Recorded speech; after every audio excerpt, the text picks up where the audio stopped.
Ruth Ngata, âgée de 11 ans, est malade du diabète de type 2 depuis 8 ans.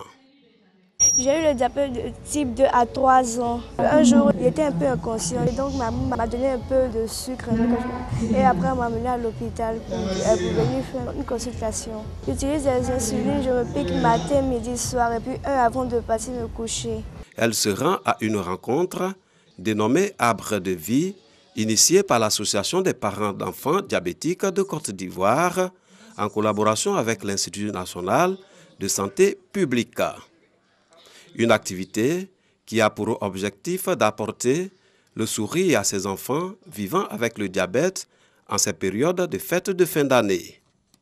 50 enfants diabétiques ont reçu à cette occasion du matériel médical. Nos parents se battent pour nous offrir les bandelettes, les insulines et tout ça. Et vu qu'ils nous offrent tout ça, c'est vraiment une joie. Nous payons d'habitude les bandelettes à 25 000 francs pour les 50 et 15 000 francs pour la bandelette à 25 l'unité. Mais vraiment, ce que nous venons de recevoir aujourd'hui nous fait un baume au cœur. Il vient d'être annoncé que pour les analyses, nous aurons une réduction de moitié pour la prise de, comment on appelle ça, l'hémoglobine glyquée. Et vraiment, je suis heureuse. C'est un grand cadeau de Noël pour nous les parents. Ce don de matériel médical va permettre d'assurer le suivi de ces enfants malades du diabète et soulager leurs parents. Je ne savais pas que le diabète des enfants existait et je l'ai appris grâce au docteur. Et je peux vous dire que ça a été un choc pour nous. Et nous avons décidé au niveau de Sport Plus d'apporter notre petite contribution au niveau de la lutte contre le diabète. Donc pour nous, il est important de pouvoir, à chaque manifestation que nous allons organiser, parler du diabète. La prise en charge du diabète n'est pas du tout aisée. Les soins, les examens médicaux restent toujours vraiment inaccessibles pour la plupart des parents. Et c'est vraiment faciliter cette accessibilité-là qui nous a poussé à mettre nos forces en commun et essayer d'approcher certaines institutions pour pouvoir atteindre nos objectifs. Pour l'endocrinologue, le diabète des enfants mérite une attention particulière de la part des autorités en vue de faciliter leur prise en charge. Il s'agit d'une pathologie chronique comme le diabète de type 2, mais c'est une pathologie qui survient en général dans des familles modestes et qui vont impliquer et les enfants qui sont jeunes, à qui on va soumettre des contraintes, mais également les parents qui vont tomber devant un diagnostic de diabète chez un enfant. Quand on sait que c'est chronique, que c'est pour toute la vie, il faut une attention particulière parce que financièrement, ça coûte. Les parents, au bout de 5-10 années de suivi, ils s'épuisent financièrement. Les enfants rentrent dans l'adolescence, ça devient difficile et malheureusement, on en perd chaque année. Notre rêve, c'est d'avoir une loi, un décret qui puisse décider de prendre en charge vraiment les enfants diabétiques gratuitement, comme ça le fait avec le VIH. Est-ce que ça sera subventionné par l'État de Côte d'Ivoire? Est-ce que ça sera subventionné par des donateurs? Mais il faut qu'on arrive au stade où les enfants viennent recevoir la prise en charge, mais gratuitement. Ça permet de soulager les parents et ça permet d'améliorer l'observance du suivi. Le diabète est la perte pour l'organisme de son aptitude à contrôler la hausse de glycémie, c'est-à-dire le sucre dans le sang. Tueur silencieux, le diabète constitue un problème majeur de santé publique en Côte d'Ivoire. Plus de 2% de la population est touchée par le diabète en Côte d'Ivoire. L'on enregistre plus de 4000 décès liés à la maladie chaque année. L'Institut national de santé publique de Côte d'Ivoire a enregistré à ce jour 229 dossiers d'enfants diabétiques et 101 enfants y sont suivis de façon régulière. La loi ivoirienne prévoit pourtant des soins gratuits pour des enfants de 0 à 5 ans. Un test qui n'est en réalité plus appliqué, faute d'approvisionnement en médicaments. En novembre 2017, le ministère de la Santé a annoncé un partenariat avec un laboratoire. Le programme Changing Diabetes in Children prévoit de fournir l'insuline gratuitement aux enfants de moins de 18 ans. Mais le déploiement sera progressif. Tous les matins, Toyin prépare ses enfants pour l'école.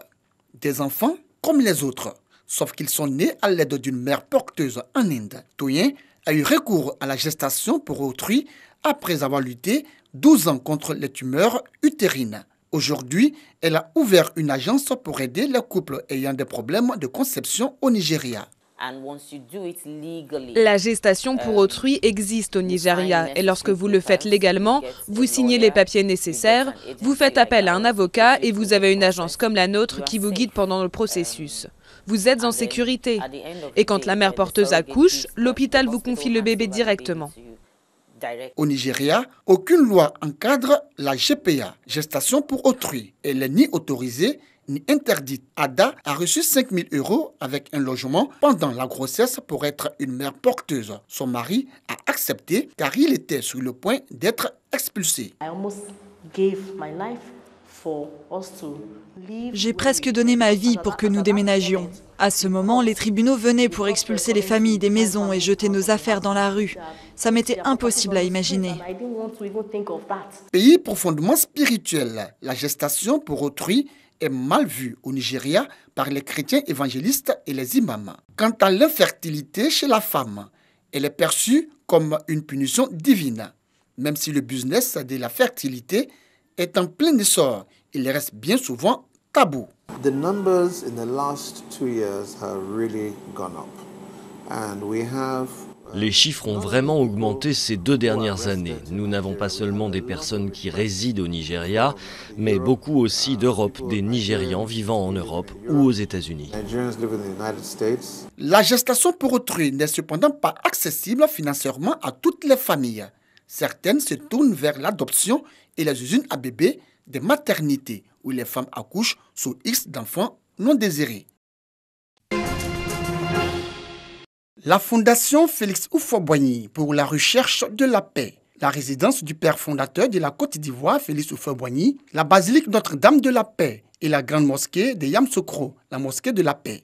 Ce sont entre autres sites et édifices religieux visités par les 3 meilleurs élèves des classes des écoles confessionnelles islamiques d'Agnaman, commune située dans le district autonome d'Abidjan. Cette visite touristique placée sous le signe de la paix, la cohésion sociale, le dialogue interreligieux et de l'entrepreneuriat pour une nation plus forte vise à célébrer l'excellence et la promotion de la paix. Une initiative de l'ONG Assistance à tous en Côte d'Ivoire, 2ATCI. Pour les responsables de cette ONG, il s'agit d'inculquer aux enfants les valeurs liées à la paix et au dialogue interreligieux pour la construction d'une nation de paix et la culture de l'initiative privée. Là, le 7 août 1960, c'était la proclamation de l'indépendance de la Côte d'Ivoire. Le président était un ministre dans le gouvernement français, là, il était ministre d'État. Là, en 1957, il était avec François Mitterrand. Et là, c'est les différents gouvernements où il a été ministre. Il y avait Yamoussoukro en 1950. Voilà. Et 6 ans après, voilà comment c'est devenu. C'est la salle d'attente côté officiel. Voilà, quand vous venez à une visite officielle, c'est ici qu'il vous reçoit. Et puis au fur et à mesure, il y a l'autre bureau pour causer. C'est ici, à son temps, il faisait tous les discours de la nation. Il s'assoit là, on le filme, et puis on prend la cassette, on envoie à Abidjan. À son temps, il y avait 2 grands ivoires autour du fauteuil. Vous la voyez bien. Et puis le calendrier de 85 à l'image de ce bureau-là. L'initiative de l'ONG 2ATCI a bénéficié du soutien du ministre Souleymane Diarra-Souba, parrain de cette visite des meilleurs élèves des écoles confessionnelles islamiques d'Agnaman, représenté par son chef de cabinet. Bamba Lassina, profitant de l'occasion, a traduit les encouragements et les félicitations du ministre aux responsables de l'ONG pour leur implication dans la promotion de la paix et de l'excellence. Au cours de cette visite touristique, ces élèves ont pu découvrir le parcours du père de la nation dans sa quête pour la pérennisation de la paix en Côte d'Ivoire et en Afrique, mais aussi pour son combat pour le développement de notre pays. L'ONG Assistance à tous en Côte d'Ivoire 2ATCI, sa mission, lutter contre la fatalité de l'ignorance qui pèse sur les jeunes générations, mais surtout booster l'excellence en milieu scolaire en vue de contribuer à l'émergence d'une école de qualité en Côte d'Ivoire.